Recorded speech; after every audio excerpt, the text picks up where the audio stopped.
It's obvious that we need to regroup. We need to actually just go back to those guidelines that are really simple. I mean, it's not taking much to have a mask. It really isn't asking much of people, and I think that it's our responsibility individually to each other to put one on. Adding to that, I also spoke with the leading physician here at University of Utah, and he couldn't emphasize it enough. Regardless of any mandate put into place, everyone needs to be wearing a mask. Andrea? Maura, thank you so much. And as the cases continue to spike across the country, President Trump is doubling down on his claims that the virus will just disappear one day. And after ridiculing reporters for wearing them not that long ago, now he sounds like he's softening his personal objections to wearing a mask. Let's listen. I'm all for masks. I think masks are good. I had a mask on. I sort of liked the way I looked. Okay, I thought it was okay. It was a dark black mask, and I thought it looked okay. It looked like the Lone Ranger.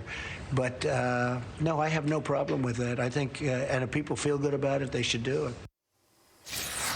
Joining me now is Democratic Senator Amy Klobuchar of Minnesota, who serves on the Judiciary Committee. Senator, it's great to see you. The Lone Ranger. Thanks, Andrea. There we go. There's a throwback. Well, yeah. At least he is now, after all the scientists have told us that we should be wearing masks, at least he is acknowledging that it's okay to wear a mask instead of mocking people for doing it. But at the same time, he should be telling people to follow the rules. And, you know, I wore this mask over here. See, you can have great political masks that say vote. I like this one, my favorite one. And that's what he should be doing. He should be telling people to wear masks instead of acting like, oh, I look cool in a mask.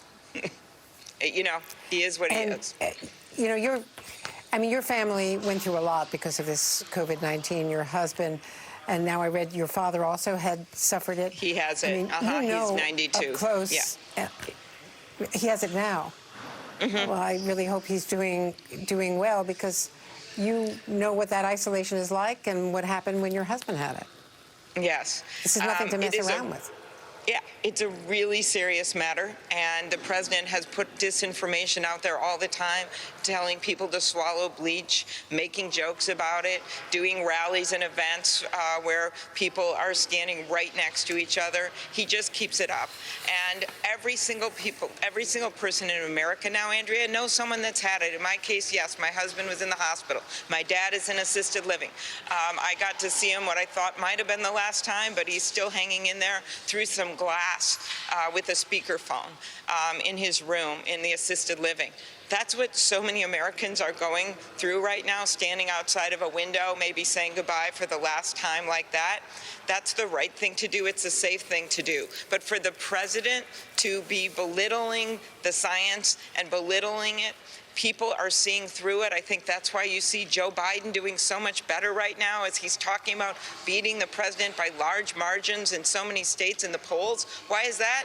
People are starting to see through this finally. They don't want someone that's just someone who's just making jokes up there all the time, or someone who is spreading lies, or someone they can't trust.